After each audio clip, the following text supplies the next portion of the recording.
فرعون کی ممی کو آج بھی دیکھنے پر لگتا ہے جیسے یہ ابھی مرا ہے۔ اس کی لاش پر گوشت بڑھتا رہتا ہے، اس لیے میوزیم والے اس کی ممی پر چوہے چھوڑتے ہیں جو اس کا گوشت کھاتے ہیں۔ فرعون پر کئی سائنسی تجربات کیے گئے ہیں۔ ان سائنسدانوں میں ایک مسلمان بھی تھا جس نے دوسرے ساتھی کو بتایا۔ قرآن مجید میں اس کا ذکر ہے تو اس سائنسدان نے قرآن میں فرعون کا واقعہ پڑھا تو ایمان لے آیا اور کہا قرآن مجید اللہ تعالیٰ کی سچی کتاب ہے۔ سبحان اللہ۔ وہ جھاڑی جس پر اللہ تعالیٰ کی تجلی ہوئی، حضرت موسیٰ علیہ السلام نے اللہ تعالیٰ سے کلام کیا، آج تک قائم ہے۔ بہت سے سائنسدانوں نے یہ جھاڑی کاشت کرنے کی کوشش کی مگر مختلف تجربات کرنے کے باوجود کاشت نہیں کی جا سکی، مگر جھاڑی کے کچھ فاصلے پر اس جھاڑی کی کلم لگائی گئی تو ایک پودا نکل آیا۔ سائنسدانوں نے اسے معجزہ قرار دیا ہے۔ ابلیس شیطان نے اپنی آنکھوں سے حضرت آدم علیہ السلام سے لے کر ہر دور دیکھا ہے، تمام پیغمبروں کو دیکھا، اسلام مذہب اس کے سامنے آیا اور آج کا دور بھی دیکھ رہا ہے۔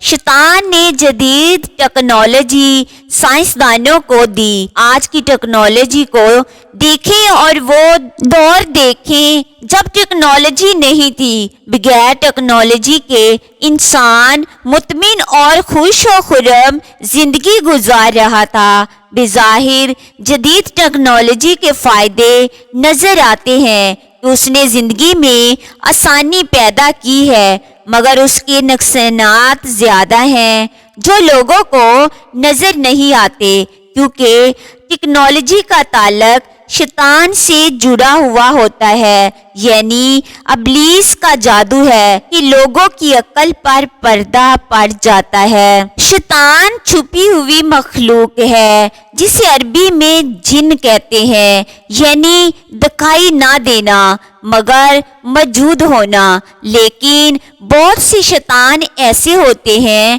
جو دکھائی دیتے ہیں اور وہ انسانوں میں گل مل کر انسانوں کے ساتھ ہی رہتے ہیں۔ وہ ایک طرح سے شیطان کے مددگار ہوتے ہیں، انسان کے روپ میں ہمیشہ انسانوں کو غلط کاموں کی طرف موٹیویٹ کرتے ہیں۔ وہ ہمارے پاس آتے ہیں، بیٹھتے ہیں، دوستی پیار کرتے ہیں اور غلط کاموں کی طرف اکساتے ہیں۔ جیسے کوئی لڑکی آپ کو پیار کے جال میں پھنسا کر آپ کے ساتھ زنا کر لے، یا کوئی مرد کسی لڑکی کو پھنسا کر اس کی زندگی برباد کر دے، وغیرہ وغیرہ۔